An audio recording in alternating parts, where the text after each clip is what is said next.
శ్రీకృష్ణ పరబ్రహ్మణే నమః. గీతా సూక్తుల్లో భాగంగా భోజనం చేసేటప్పుడు ఎలా ఏ నియమం పాటించాలి అనేది ఒక చిన్న విషయం మీకు నేను చాలా చిన్నదండి ఇది మీకు మనం చెప్తాను. అన్ని మతాల్లోనూ ఉందండి ఇది. ఏంటంటే మనం భోజనం చేసేటప్పుడు కొంతమంది అండి పూర్వంలో వాళ్ళండి ఆ అన్నం ముందు కూర్చోగానే ఆ అన్నాన్ని కళ్ళకట్టుకొని తినేవాళ్ళు చాలామంది ఉన్నారండి. అంటే అన్నం పరబ్రహ్మ స్వరూపం. అన్నం ఏంటంటే దేవుడితో సమానం. దాన్ని కింద పడేయకూడదండి. ఇది ఒకటి. ఇక రెండోది, అన్నం తినేటప్పుడు ఏం చేయాలి చేయాలంటేటండి, ఇది మనం కనుక తిన్నట్లయితే దైవస్మరణతో తినాలండి. అంటే ఏంటన్నమాట, భగవంతుడికి నమస్కారం చెప్తూ ఇతర మతాల్లో కూడానండి ఆ అన్నం ముందు కూర్చున్నాడు, ఓ భగవంతుడా నువ్వు నాకు ఈ రొట్టి ఇచ్చావు, నీకు నమస్కారం అని చెప్పి దేవుడు కృతజ్ఞత చెప్పి తింటారండి, ఏ మతం అయినా సరే. అలాగే మనం కూడా ఏం చేయాలి, అన్నం ముందు కూర్చోగానే ఏవో కబుర్లు చెప్పుకుంటూ టీవీలు చూస్తూ తింటే అది అసలు ఆ ఫలితం కూడా, అన్నం తిన్న శక్తి కూడా మనకు రాదని పెద్దలు చెప్తారండి. అందువల్ల మనం ఏం చేయాలంటే ఏంటంటే, అన్నం తినేటప్పుడు ఎలా తినాలంటే 13, 14 శ్లోకాల్లో ఆయన చెప్పడం జరిగిందండి. యజ్ఞశిష్టాశిన సంత ముచ్యంతే సర్వకిల్విషై భుజంతే తు అఘం పాపా ఏ పచంతి ఆత్మకారణా.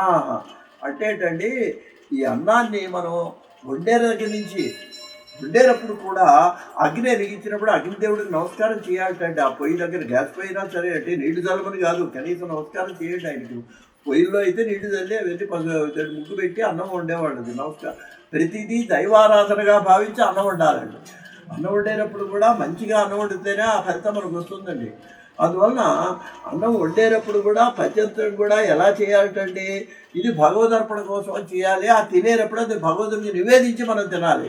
నివేదించడం ఆయన ఏమో వచ్చి తిండు, అయ్యా నీ అనుగ్రహం వల్ల మాకు లభించింది, దీన్ని స్వీకరించారు, ఇంకొకసారి అలా మనసులో భావన చెయ్యి, ఆ తర్వాత నువ్వు తిను. అలా గనక అప్పుడు అది అలా భగవదర్పణం చేస్తే యజ్ఞావశిష్ట అన్నం అవుతుంది. యజ్ఞ అంటే పూజ. భగవంతుడికి కనుక నివేదన చేస్తే యజ్ఞావశిష్ట అన్నం అవుతుంది. భగవంతుడికి నివేదన చేయకుండా తింటే ఏమవుతుందనమాట, భుజంతేతు అఘం పాపం. అలా భగవంతుడిని అసలు స్మరించుకోకుండా నువ్వు అన్నం తింటే అది నీకేమవుతుంది అంటే పాపాన్ని తిన్నట్టే అని చెప్పిందండి భగవద్గీత. నువ్వు ఎవరైతే దైవస్మరణ చేయకుండా భోజనం చేస్తావో వాడు ఏంటంటే రోజు పాపాన్ని తిన్నట్టేటండి.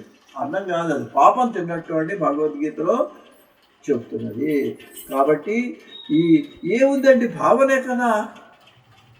అందువల్ల ఆ భావనతో రెండవది, అన్నం అంతా ఊడ్చేసినట్టు తినకూడదండి. చాలామంది అదే కింద కూడా మెతుకులు పడేయద్దన్నా అసలు ఏమి 2 మెతుకులు కూడా మిగలకుండా తినకూడదు.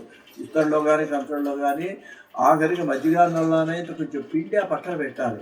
ఎందుకంటే ఆ పూర్వకాలం ఇత్తడి కానీ అవి కానీ గుమ్మల్లో పడేసినప్పుడు ఏదో జంతువులు ఆశతో వస్తాయిటండి అక్కడికి, అంత ఆకంతా కడిగేసినట్టు ఉందనుకోండి, బాధపడి ఎండిపోతాయి అవి.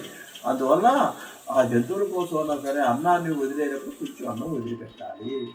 ఈ విధంగా కనుక భోజనం చేసినట్లయితే అది భోజనం కూడా అహం వైశ్వానరో భూత్వా ప్రాణినా దేహమాశ్రిత పచామ్య, ఇది శ్లోకం కూడా చదువుకుంటుంటే భగవద్భావన అది యజ్ఞంతో సమానం అవుతండి. మనం భగవంతుని యొక్క భావనతో భోజనం చేసినట్లయితే అది దేనితో సమానం అంటే ఒక యజ్ఞంతో సమానం. ఆ తిన్న ఆహారం వంటబడుతుంది, నువ్వు ఆరోగ్యంగా ఉంటావు అనేటువంటిది భగవద్గీతలో 13వ శ్లోకం 14వ శ్లోకంలో కూడా మనకు 3వ అధ్యాయంలో చెప్పడం జరిగింది. స్వస్తి.